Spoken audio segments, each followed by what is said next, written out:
So what we've got today, and the surprise here, is the team, a movie team, actors, actresses, and they are part of a group touring Namibia at this moment in time. And the movie is called Vergeet My Nie Fliek. En so hierdie span op hierdie stadium tour deur Namibia. And it's wonderful to have them in the studio. Marguerite Van Eeden, Sean-Marco Vorster here, guys. Welcome to the Informante studio. It's nice having you here. Thanks for having us. Yeah. This is Informante Radio, the sound for a new age. It's a love story about Madeleine and Hugo Derks from Gubabas, inspired by a real story. Marguerite, tell us about the movie. So Madeleine, the actual real character or lady, she wrote the book, Deur 'n Fiets in die Sneeu. And then she wrote it in for the Huisgenoot, and then they chose her story and they made it into a film. It's the second one. The first one was Furry Fools, which Simone Nordman and Fransjo Jacobs played in. And it's a romantic drama, but there's comedy as well, and it's a love story. And yeah, please go watch it. It's releasing 14 February. My goed, baie dankie. Hugo Derks, wat is jou naam? Madeleine. Directed by Andre Velds. Sean-Marco, I want to know more about the storyline. I think the film's quite authentic in the sense of it's based on true life events. It is a romantic drama about Hugo Derks and Madeleine Derks. And it basically plays off, it's a period piece, it plays off in the 90s, and what happened, it kind of falls in that era where a lot of South Africans had the privilege of, going to work in London, getting some extra cash before they came back to South Africa. So Madeleine and Hugo, they kind of meet in varsity, and then by chance find that they live together in this house in London where we actually filmed, which was a tremendous experience. Sien dit so. Drome is soos die sterre. Dis 'n gids. There's nothing wrong with kissing a man, but be careful. Many a career has fallen victim to romance. And yeah, then their love develops from there, and Madeleine's a very strong woman with a lot of ambitions, which causes a lot of conflict between Hugo, the kind of I don't want to say cliche farmer, but you know what I mean. He's got an idea of what love and life should be, until he meets this strong character that seems to be working against the stream. Like love and work, they don't always mix together. And Hugo and Madeleine find themselves in a situation where she wants to go follow her dream. She has a massive opportunity, and then she needs to choose between love and work. And the choice she makes is very interesting for a female as well. So she's a very strong female character, but she's lovely, she's funny. Yeah. Is she a typical boeretannie? No, I wouldn't say so. And I must say the real Madeleine isn't either. I think she's... Not that there's a typical boeretannie, joh. No, she likes the plaaslewe, but she has this ambition. She has somewhere where she wants to go, and she's heading there. And she actually gets opportunity very early in her life that not many people get. Sean-Marco, tell me about Hugo. I want to explain that person to me. What does he look like? What does he eat? What does he drink?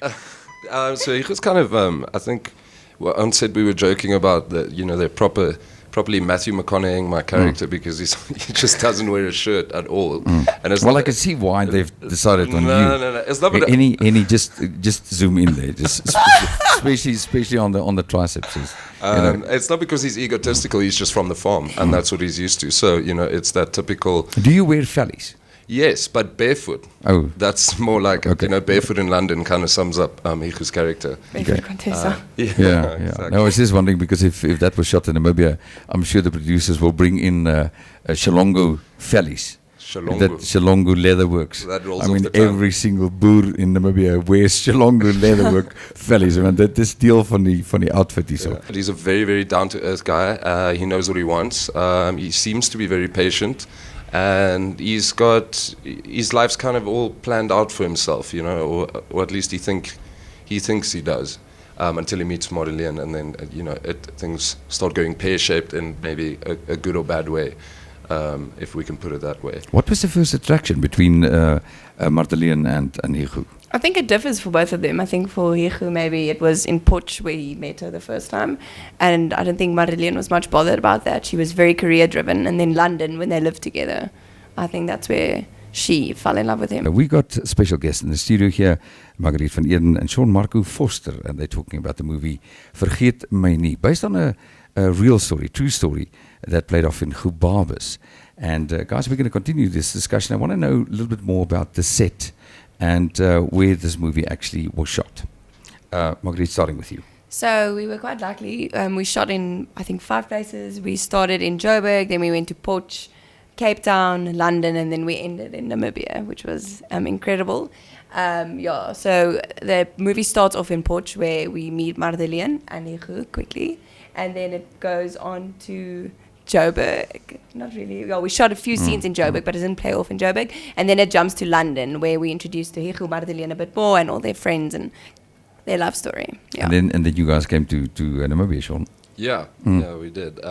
Closer towards the end of filming, but as you know, we don't always film in chronological. Yeah.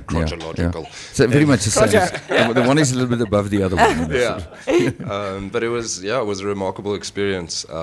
Especially, I think, I don't know how many people can say that they went from middle London city centre to, in 2 days' time, Namibia openness. So that was an incredible experience, just experiencing that vastness of like that busy London city hub and then coming to Namibia. Look, we know Gubabes as the cattle country. And we'd love to know how much of the Gubabes, where these guys are coming from, was kept and portrayed in the movie. Environmentally, the film doesn't touch on specifics that much. It's more about Igu's backstory as a character and his farm, but eventually when we do get here, there are more important elements in the film, like the love that's going on between them and the conflict between the characters, more so than the actual environment. But the way it's been shot is absolutely stunning. It feels like this most beautiful cottage on the moon, and I think it's really going to put Namibia in a beautiful light, in the way it is actually. I think it ends happily. Yeah. It is. It's a happy ending. I think the roller coaster of the film and the themes that are present within these characters is more what builds the journey of the film than the beginning and the end. It doesn't seem or feel like your typical blockbuster. It's not a romantic comedy. It's a romantic drama. There's a lot of drama. Yeah, I think also revolving girls and females, back in the day in the 90s, where it was kind of expected of them to just maybe marry a guy and go on and gaan soos bly op die plaas en allerlei lekker dingetjies. But I think the themes is more the journey of the film. So if you go to Google, I've just noticed that the trailer is there, Vergeet My Nie, the official trailer. You can go and check that out. Now, Marguerite, when will this movie be screened for the first time? I think the best date ever, 14 February, which is Valentine's Day. So you can take your girlfriend. It's on a Friday as well. Yes, you can take your boyfriend for a date. You can take your friends. And because it is essentially a love story, and a love story that's worked out. And Marguerite and Igu, which we've met, if you see their relationship, you'll understand why their love story did work out. Quickly talk about some of the other cast members, Kenley Swart, and who else? Oh, Pietie Beyer, who was amazing, and Kenley Swart, that plays my best friend Laura. Amalia Ace is in there. Yeah. Yeah. Lachey, Hubert. Rika Swart. Yeah. Really, I take my hat off to the production in the sense of how they wrangled this amount of cast to all these different cities of London and Portugal, just to get a sense of realism in it. I want to thank you guys for the time that you spend in the studio here with us. This is Informante Radio, the sound for a new age.